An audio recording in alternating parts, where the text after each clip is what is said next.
fundamental human rights of justice, liberty, and equality are enshrined in the Indian Constitution for all its citizens. Yet, women of the country across socio-economic divide continue to experience discrimination and denial in their personal and social contexts. Over last few decades, a lot has changed for her, yet lot remains the same. Further, in today's technology-infested globalized world, she is in search for freedom, not from something, but for something. In this search, what are her dilemmas and challenges? What are her resources and gifts? To discuss this subject and more, here is a conversation with Vaishali Patange, a bureaucrat in the Indian Revenue Service, currently working as the Additional Commissioner of Customs, Central Excise and GST, Pune Zone. A student of literature and a prolific poet, Vaishali deeply reflects on the journey of Indian women across times.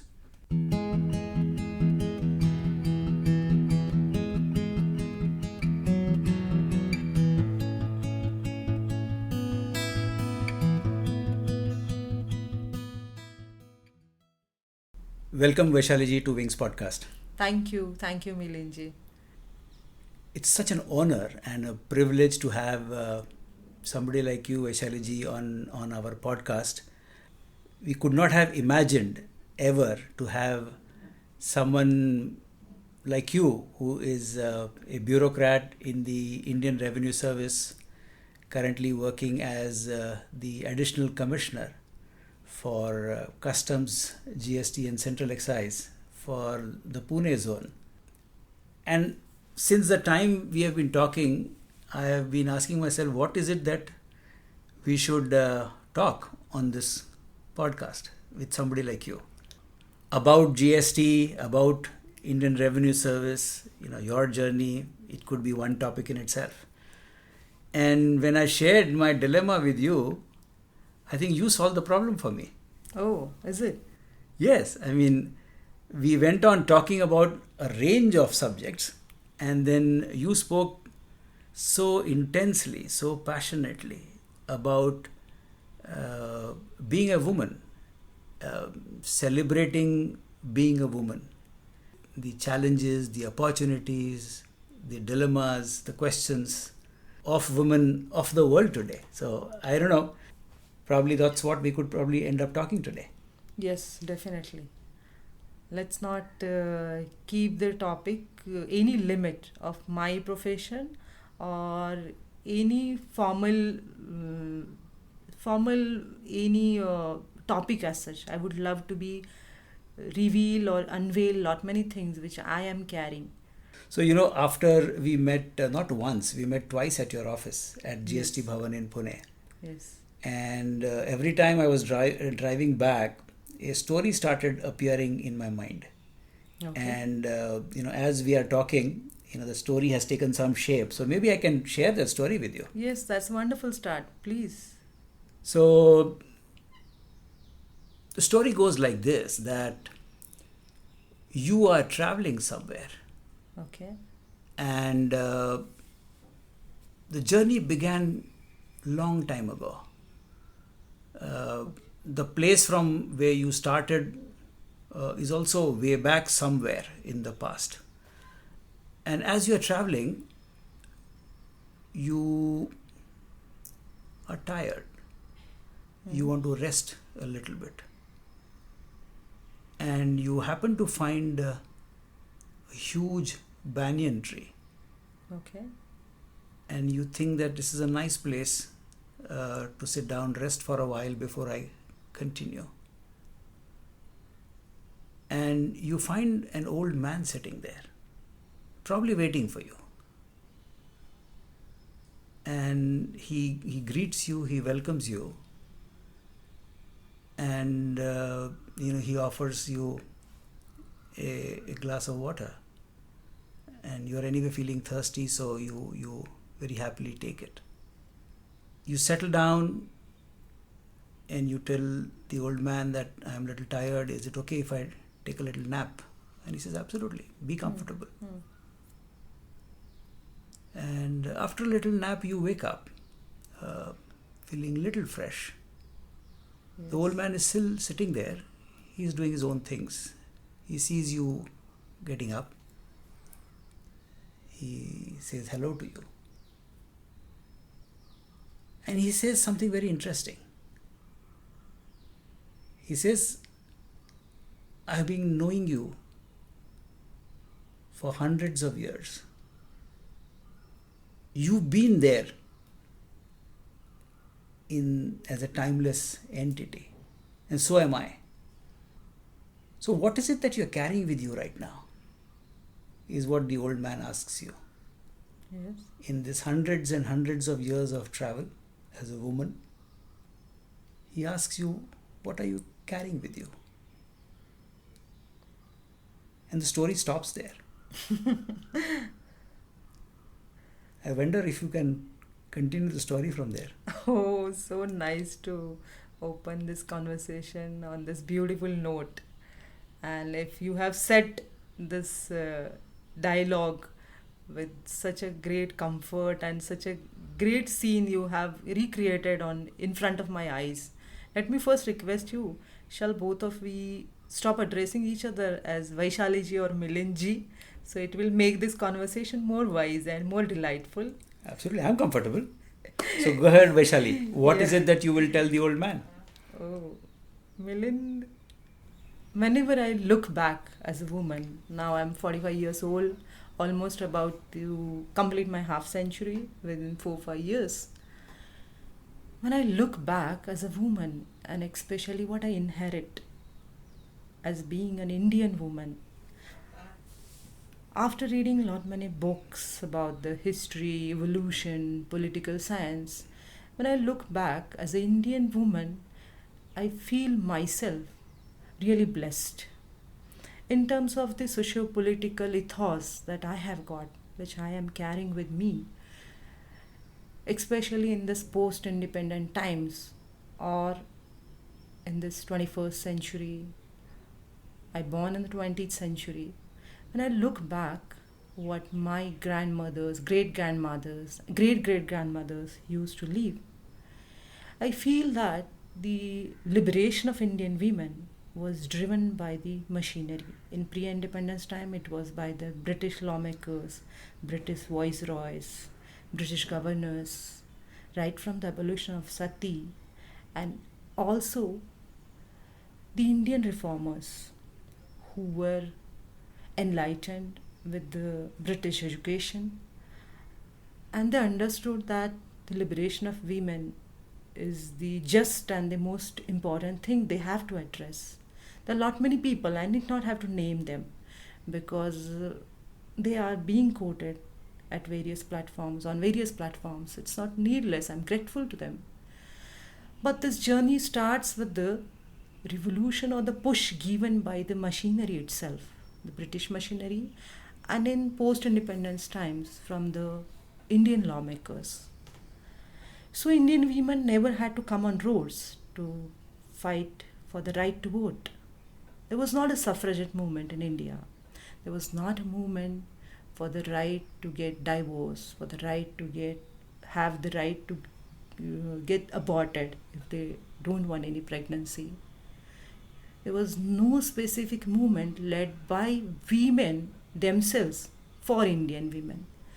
But it were the men of various caste, religion, creed, who understood that this is unjust what is happening with women, and they decided to come forth and they led all this journey. And there was Hindu Code Bill in post-independence India, wherein the Hindu women got the right to inherit the property equally with their brothers, which was a path-breaking achievement and for which Indian women have not fought. They got the right to adopt a child also, they got the equal right in property, they got the right to divorce also. I think for these rights, it is the Indian constitution and Indian legislation have just really given them a cakewalk. So most of the times, do and present, independent, and the 21st century Indian women understand the worth of what they have got as a cakewalk. Vaishali, if we were to go back 100 years in time, let's say sometime in 1920s or early 20th century, and I know you're a very, very well-read person. I know you are a student of social history, Yes. literature. Yes. You are a poet yourself. We'll come to that very soon. But if we were to go back about 100 years in time and say, what was the woman in the early 20th century, 1910, 1920, Europe, for example, and what were the women on the other side of the globe, which is places like India or East Asian countries? How do you look at the lives of women in these two different parts of the world, say about 100 years back? 100 years back, Indian women may not be aware of their rights.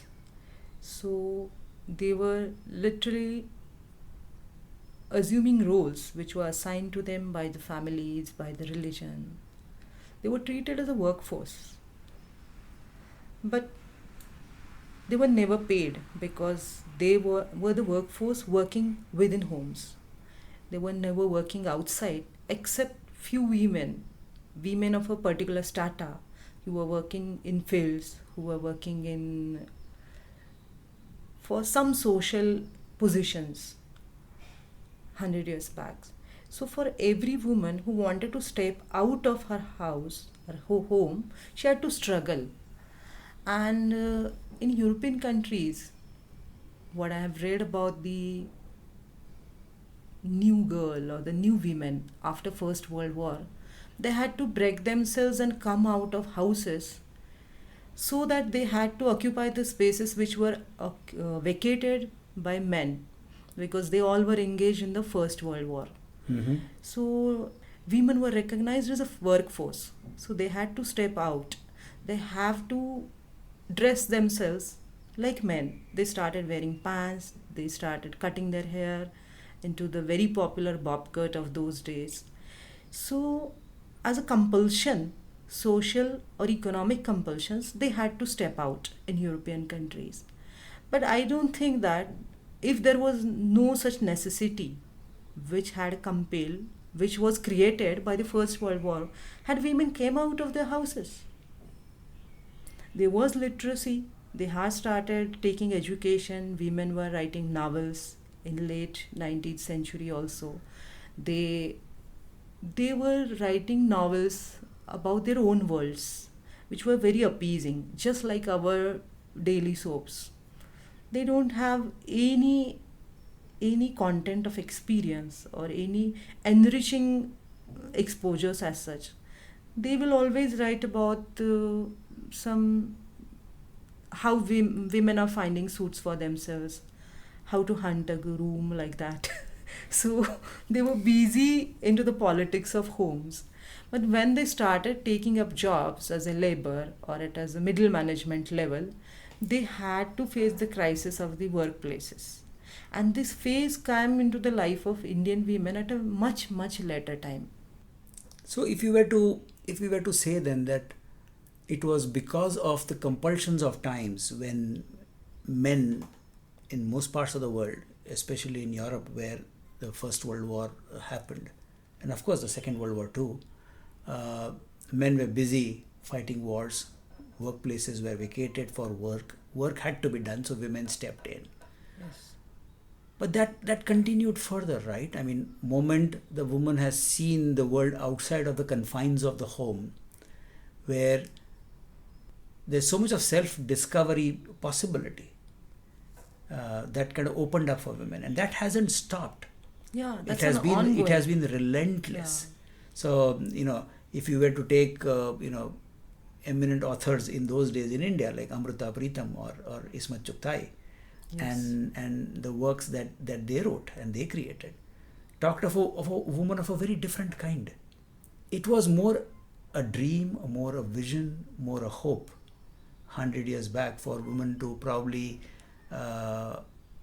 if not be equal to men, but at least earn her own position in the society in terms of respect, dignity, identity.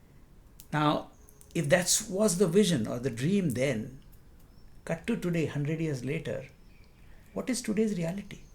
Has she achieved what she wanted to achieve 100 years back? Milind, as you pointed out very rightly, that even though the journey must have began because of the necessity of the time or because of the compulsions, social compulsions to become her a breadwinner, but not every time it was so. There were some explorers like Amrita Pritam or Ismat Chugtai, what you quoted, and there could be many other women also Sure. who were exploring on other walks of life just by doing some research as well, not exactly doing something creative or writing poetry. This journey was in pursuit of their own selves. It was journey to explore themselves. These kinds of women are also there, but that always is a very low percentage of women are engaged into this self exploration. The majority of women step out of homes just because to earn the bread. So the working women was a need of the time because she wanted to earn the financial independence, which is the precondition of any kind of liberty. Financial independence precedes everything. Sure. She will have the liberty to take decisions for herself, if and only if she is a independent, financially independent woman. So I believe any independence begins with financial independence. So engaging herself, any work which gives her money or which gives her a recognition, a status, is a more important thing to a woman who is stepping out of the home. Because you'll observe that there was a period when women used to engage into a particular kind of profession. For example, they will prefer to be nurses, they'll prefer to be school teachers, they'll prefer to be bank, middle management, bank officials. They never used to dream high because their salaries were considered as extra income, not as the main source of income. That was most of the time they themselves will treat it as a pocket money income. So it will be just a supplement to the main earning which is done by the head of the family or the man of the family. So, what was 18-year-old, 20-year-old Vaishali thinking and dreaming about when she was in her college years? I mean, in context of what we have just spoken. I studied in Pune, and I come from a family where I never have to thought just anything from a very middle class family. I was the first educated woman of my family.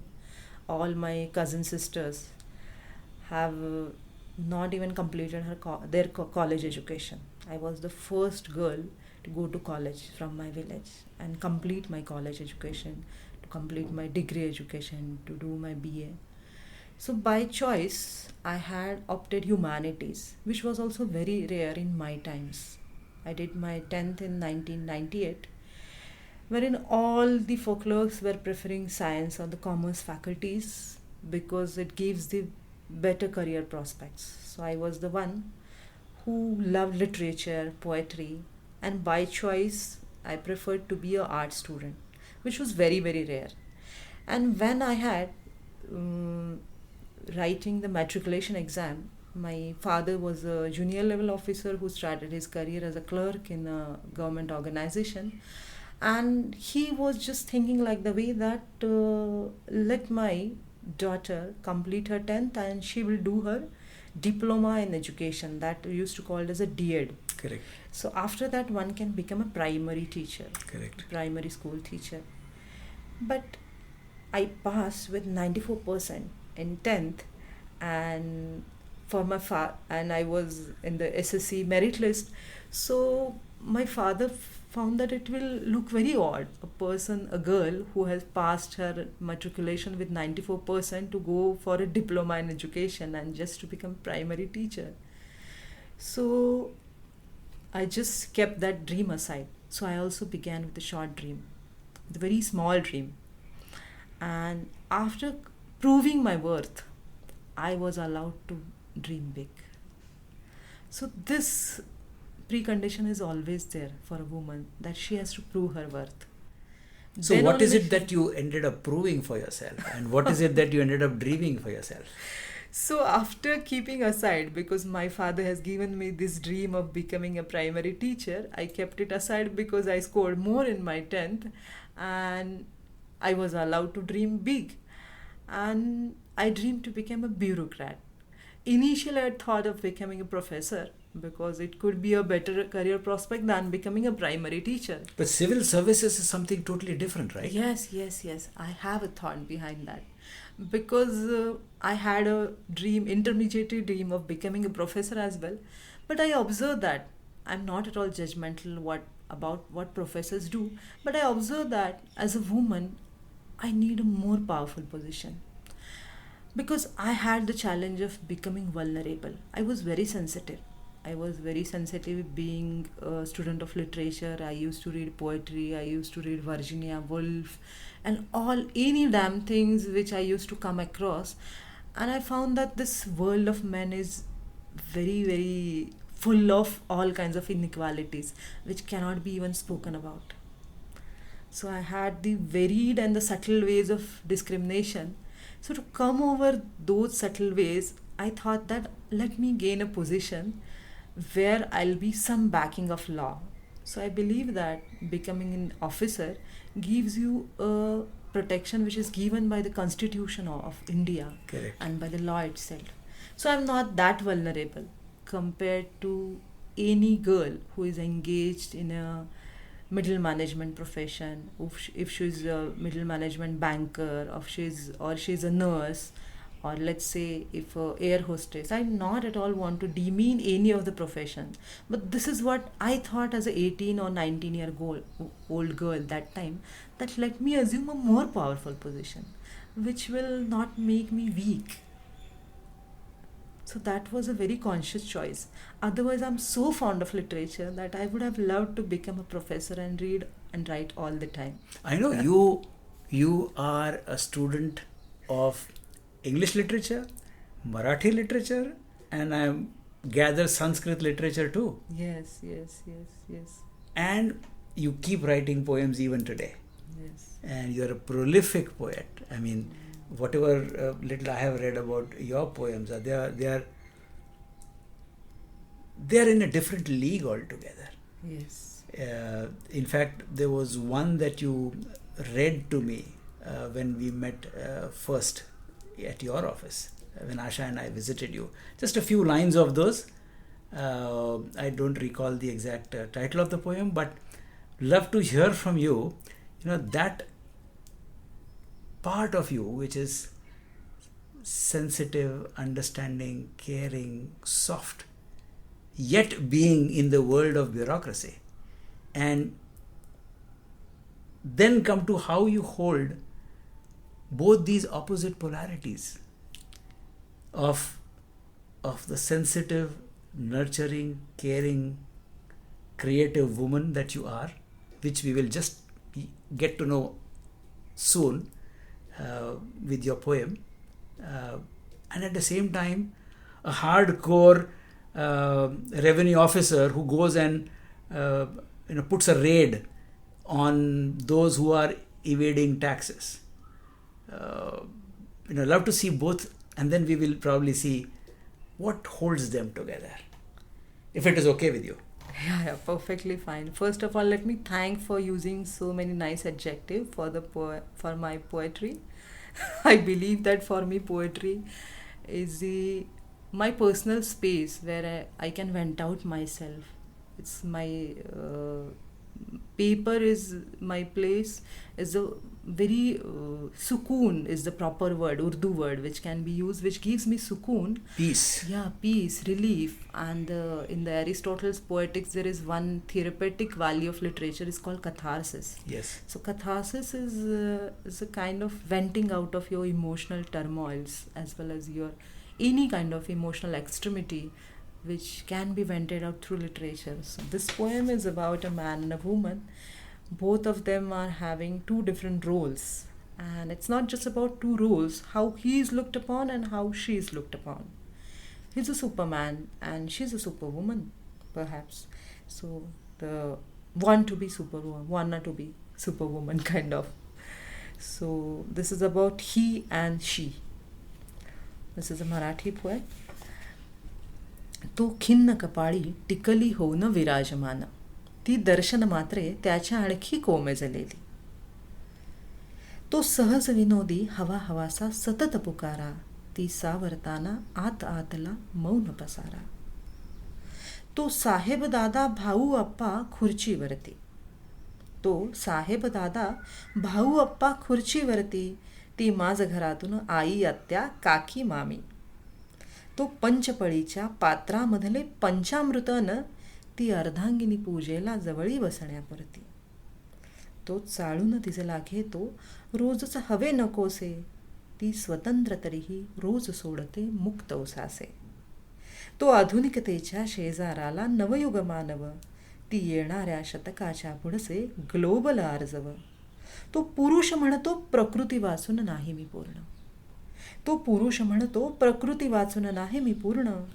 Teej द्याया संजीवनी पुरते इतकेही चूर्ण, तिज द्याया संजीवनी पुरते इतकेही चूर्ण. क्या बात है, क्या बात है. It explains the paradox of working women as well, that she is being celebrated at various levels in social diaspora, at various platforms as well. She is looked upon even in religious texts. She is addressed as a Shakti, and without her the Shiva is not complete. The Prakriti and the Purush is the basic principles which are being worshipped by the Indian mythology. But just worshipping her Prakriti is not enough for her, and she is happy with that worship, and otherwise she is not that worshipped otherwise. But you know, so beautifully said, Vaishali. But despite all the progress and reforms this country has gone through, not just on economic front, on social reforms, on educational reforms, on reforms in public life as such, in equal opportunities for men and women at workplace, be it in government or public sector or private sector or wherever. Yet somehow, and I say this very consciously as a man, that for men, I don't mind taking the risk of generalizing this. For most men, especially in India, a woman is either a Devi, Yeah. or a Devadasi, Yes.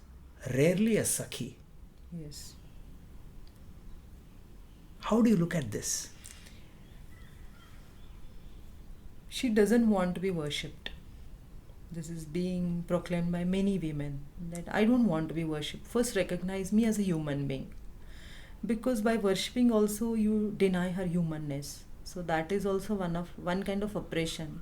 You just put a garland in her head, and there is a thread beneath those flowers. That also is creating a trouble for her. So by denying somebody's humanness is being cruel to that person. By worshipping somebody as a deity, we don't accept that he is having his or her own preferences, his or her own comforts. We expect her to be the ideal, always the good, the best. And that worship is also a game against women. So women have Played by men. Yeah. Okay, go ahead. I don't want to talk in this jargon that men and women are the two binary opposites. I believe that both are the victims of the structure of patriarchy. So a son who is not standing beside his own wife and who is not address her agonies or her problems as a working woman, I believe he himself is also a victim of patriarchy. So both of them are victim. We need not have to see feminism as a movement against men. There's nothing against men. Most of the time, these women's days are also misunderstood as the days for women. Correct. And days for women and they have to be by women. This is one of the bad expectations that is being recognized, that is being misunderstood by many government organizations as well. I see in many government offices there are Women's Day programs and only women will be in the audience. Actually, men should be in the audience because they need to change their ways. Mm. So it is not just something like Karwa Chauth or Vata Purnima, wherein it's some ritual that women have to perform. It is different. It's something very, very different. It's a day for liberty and equality. So for equality, both of them have to come. So this kind of myths we have created in today's times. But then there are these gender stereotypes, or there are these uh, role stereotypes that are held. That Yes. this is how a woman should be, or this is how a man should be. These are the Yes. roles to be performed by men at home, in society at large, and for women as well. Of course, things are changing thanks to some amazing work done by women. I mean, for example, there was this beautiful movie which I think came 2 years back. I probably would have also seen it, called Lapata Ladies, Yes. on Netflix. Directed by Kiran Rao. A very simple story in the rural heartland of India. It could happen any part of India, where these two brides, girls who get married off, and on a train they are traveling together with their husbands. They had not even seen them, because that's how the marriages are in the villages, and they get exchanged. Yes. And there are two different facets of women shown beautifully in this film, Yes. where one says that, no, I will wait for my husband to find me, Yes. and I would want to be his wife. Yeah. And the other one says, no, I was married against my wish. Yes. I want to run away because I want to study, go to college. Yes. So is it either or both, and that today's woman, is she it is being projected? I don't know. I just want to pick your brains on that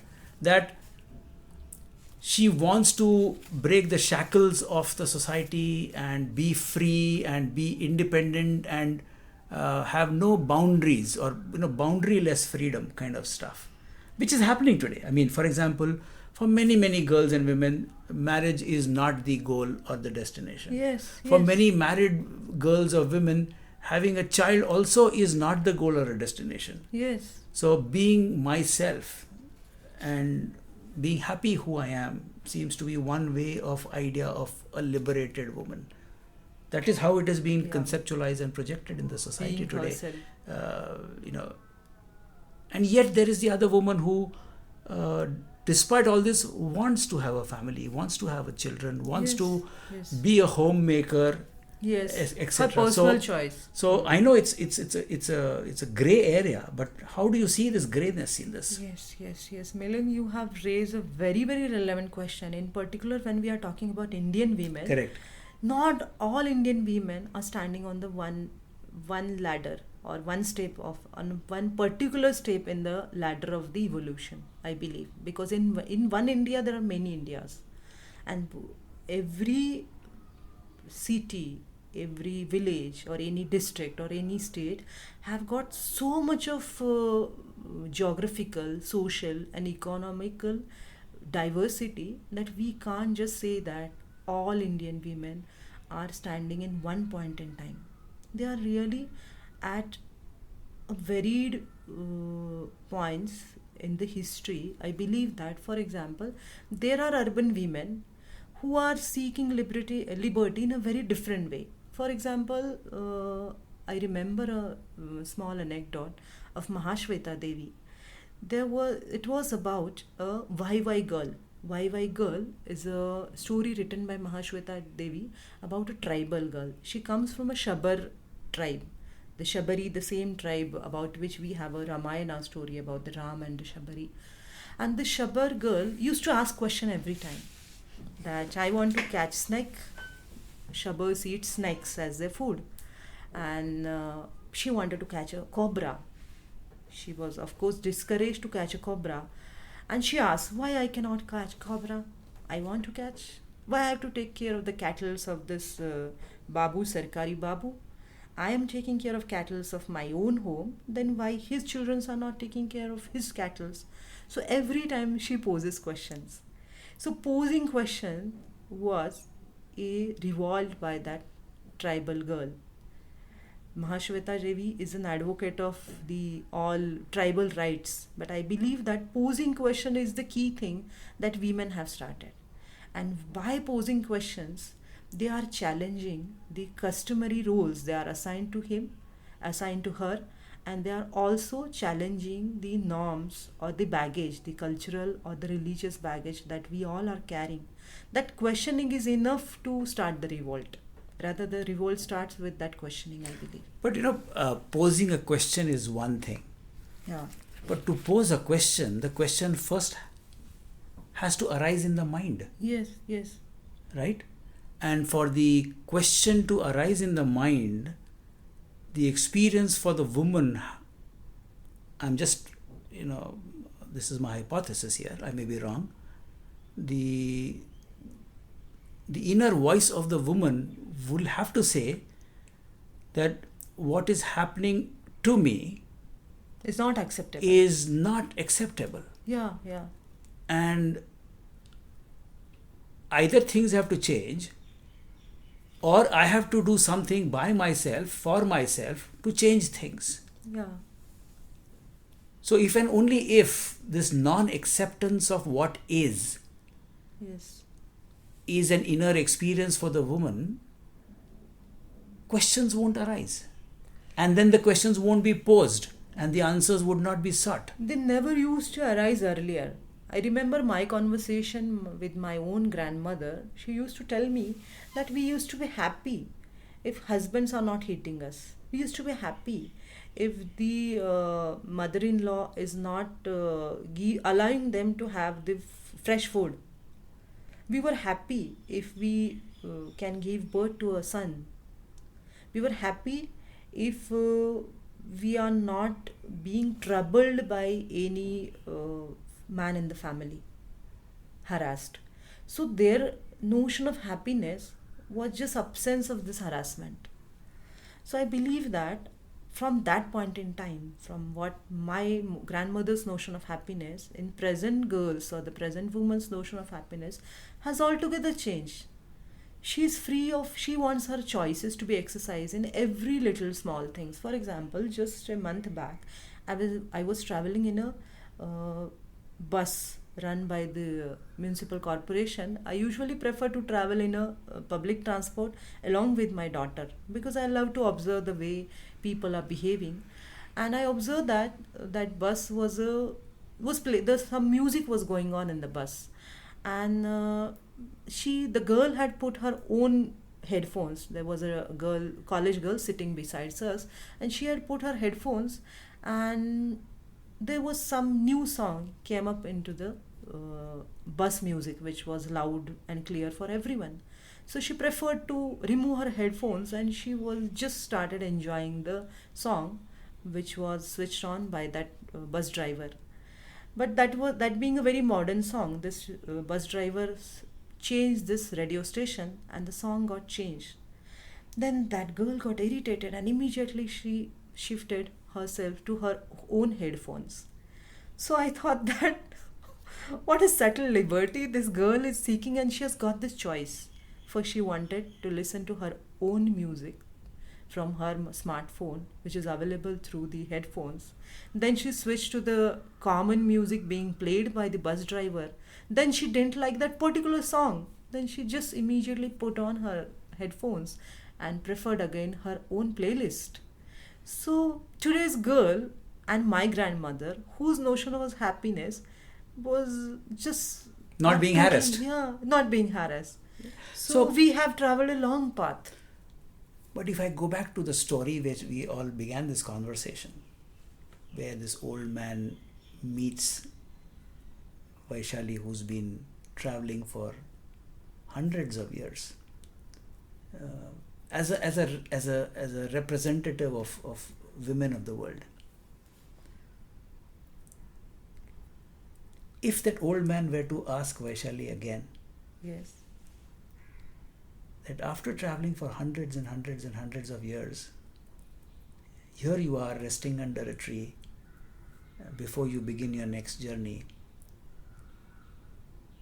What are the questions in your mind for which you are seeking answers?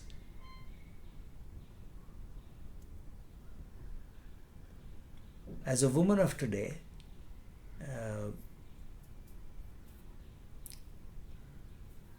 as a caregiver, as a homemaker, and as a career bureaucrat in the Indian Revenue Service, what are the questions in your mind for which you are seeking answers? Yes. I was born in a world created by men, and I believe that in present time I have earned the position, or even the world has given me the position, that those men and women who were for the rights of women and for the liberation of women, they have given me the position when I can make a difference to the world. So my question, that for which I would like to work or I would like to look for in my life, is that what difference I am bringing in this world by being a person, a lady or a woman, being capable of changing it. So how I can change things. So I think revolution is not something wherein everybody has to come on roads, or there has to be a very huge gathering. Small actions can bring about, because the change which happens at a personal level becomes subsequently a new normalcy. So, for bringing about this new normalcy, each one of us can contribute. So, I think being conscious of this new small steps that everyone can adhere to or walk is the my concern. You know, you say this so beautifully because I was just listening to a conversation on YouTube the other day with somebody, and this was a young 24-year-old girl who I think hailed from Ujjain in Madhya Pradesh, a religious town, a Yes. very, very orthodox place. Yet she chose to become a screenwriter for films. She's all of 26 right now. Yeah. She used to work for Yashraj Films as a very, very junior assistant in writing. And when she was asked, what are your dreams? She says, I have no idea what my dreams are, but I want to make my life count. I don't know how long will I live. At 26 she is saying this. But I want to make it count each day. Yes. Now, what is this desire of today's young girls, in your view, with all the freedom of choices that they have to be who they want to be? Yet, what is it that the young girl of today, the young girl in her 20s probably, is looking for? And is she dreaming only for herself, or her canvas is much bigger, much beyond herself? I think today's young girls, young women, who are very much conscious about their rights, and they always very, very sensitive for their own personal spaces, they are seeking liberty from, but I have not found many of them answering the question liberty for. They're seeking liberty or freedom from few things, which is restraining their own growth or their own outlooks, their own choices. But I don't find them much aware about for what. For what they are seeking this freedom. So liberation as a means to an end. So Yeah. the means is known, Yeah, but the means end is known. not clear. Yeah. But I think that this is a phase in any kind of the change that we bring about in society. For example, if a particular class or caste was subjugated by a particular caste, there will be first reaction will be of revolt only. They will negate the entire social structure, religious structure. But subsequently the constructive response will came after that. because nobody is ready with an agenda, or nobody is ready with a blueprint while breaking the old structures. First, they have to break, and then they have to recreate. So, breaking is the phase in which we all are engaged. But what exactly we are seeking for, that is the question we ourselves have to answer. For example, when I was married and I decided not to use my husband's surname, which was very conscious choice, and I was having a discussion with my brother-in-law, who asked me that it's fine that you don't want to use your husband's surname, that's your liberty, that we all respect, but the surname that you are using, your father's, not your mother's. That time I came to know that this is also a different kind of patriarchy Of course. in which I am there. So I can't find out my mother's surname, who was actually, she is carrying from her own father. I can't find out my grandmother's surname, who was by from her husband only, or I might find out the surname of her own father, but all the surnames of all the women are lost in between. So we are at in one point in time struggling and trying to break the earlier structures, but are we capable to evolve at present time, to evolve a new structure which will be perfectly egalitarian? An egalitarian structure is a very ideal pursuit which no one can meet, I believe. So looks like it is not a linear journey that women have been on. Yes. It's a complex tapestry which is forming and reforming, changing in many ways, Yes. where at some places the core essence remains the same, Yes. where in some parts the core essence has changed. And you can't really say this is the woman of today, Yes. or this is the woman of tomorrow, or this is the woman of world. Yeah. Because there is nothing like a prototype of a woman or an Indian woman, because we all are standing at different pedestals. So then It's each very, one, very complex. but each one then has an opportunity and a choice to make. For example, you made a choice, given the opportunity to find a career in the Indian Revenue Service. Yes. How has that played out for you, and has your gender, has it opened doors for you, or has it become created obstacles on the way? How has it been for you? You've played several roles in the Indian Revenue Service, and you said a little while ago the Constitution has guaranteed freedom of being to men and women equally. Yes. So how do you see the Indian bureaucracy aiding, assisting the discovery of women for themselves? But there are many women in the bureaucracy today and doing amazing work. In fact, the world of finance is full of women. Bureaucracy, or any organization which forms part of the Indian society altogether. So Sure. we are just small dot into the entire cultural and the social existence.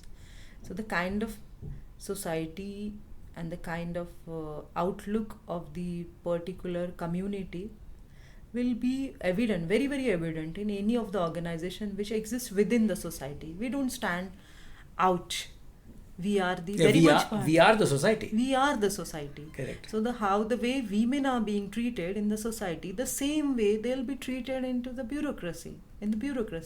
Because I remember initially I worked as a deputy collector in state government, and whenever I used to go along with my collector, especially in rural India, I was misunderstood as his wife. I was being addressed as Mrs. Collector. Is also coming with collector. This is not something I'm talking about 1960s or 70s. I joined as a SDM in Maharashtra government in 2006 in a rural district. Hardly 20 years back. Yeah, 20 years back. Wherever we used to go for a village visit, wherein there are not much government machineries or government representatives are there. Only we both will go for any event or any particular spot inspection. The villagers will misunderstood me as his family. So, but now today with this women's presence, especially after the reservation of women in Indian bureaucracy, in Maharashtrian bureaucracy, the state government, the women are occupying the social position and the public offices in a ample number, the appreciably visible number. The number has gone up, but yet which kind of positions and which kind of profiles they are handling, if you take a sample survey of that, you may draw a conclusion that not every time they are given the power position. Sometimes they compromise because of their own personal choices, and could be because of their plans to have children or to get married, anything like that. But the number of occupying women's key positions is definitely low than their presence in the bureaucracy or any public office, I believe. Yeah, I mean, today it's difficult to box, and one should not box either. I mean, one should look at, existence of both the genders, Yeah. the men or women, in a larger tapestry. As long as the social roles they play add value to themselves, add value to the Yes, society, yes. and at least work towards harmony, peace, and collective well-being Yes. of just about everybody. And Yes. and I like this Latin American dance, where this whole dance movement is about leading and following. Tango, yeah. I mean, there's this Yeah, beautiful Latin American dance form called tango. Very very seductive, very passionate, very intimate, and you can easily find that at times that the man is leading and the woman is following, and the role reversal happens and the woman leads and the man follows.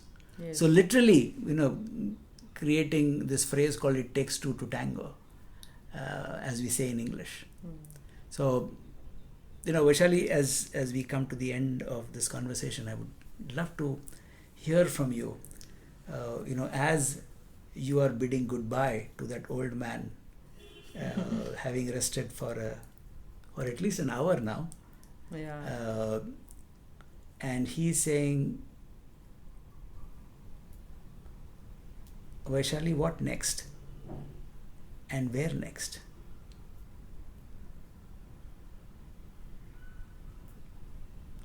As I said earlier, that today's woman aspires to bring some change in the world, wherein now she's also a co-partner, a co-worker. She's leading from the front. So, it's the change that what she should seek, and it will be a boon for the new generation women who will be just walking the same path. So I'm not seeking a feminist prominence over a man or a men or over men, but I only seek equality. So it is pursuit for equality is the new motto or the new turn taken by feminism, because they believe that we are not at all inferior. We are actually superior. So it's not something that our empowerment is needed, but I am only seeking equality. So this more sound or the new understanding, it should take us to choices in which we have to think that are we really making these choices with a free spirit, really we really free to make this choice, or again we are trapped into some other politics wherein we are a consumer. So feminism always have this threat of looked upon only as a consumer or only as a workforce. So in that, I think women have to take care of their liberty, and their freedom of choice should be in real sense. It should not be only a guise. or a misunderstanding that if, liberty should be in true sense, it should not be a guise of liberty. So the questioning is a key to find out this true liberty. So because they'll be able to understand it is not freedom from something, it is freedom for something. Where am I heading?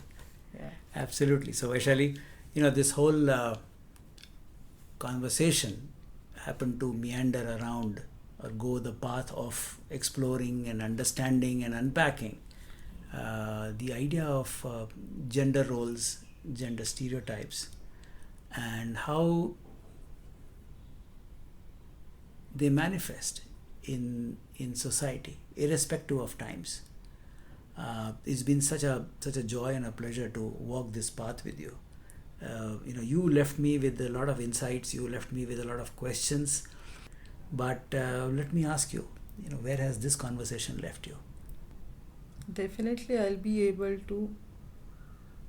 I have got an outlook after this conversation that I could reveal that actually I could articulate what questions are bothering me. And I believe that dialogue or conversation is a way to reveal ourselves. So, this pattern is fantastic. Thank you so much. I mean, the whole idea of Wings podcast is to have people like you to reflect upon, to explore Yes. certain aspect of who we are, what we shape, what we do individually and collectively. And in the bargain, maybe raise some questions and ask the question why. Yes. So once again, thank you very, very much to come on the show. Thank you. It was a pleasure and an honor to have you. Thank you. Thank you, Milind. Thank you for your time today, my dear listeners. This is your host, Milind Agnihotri, signing off. Goodbye, take care, and stay safe.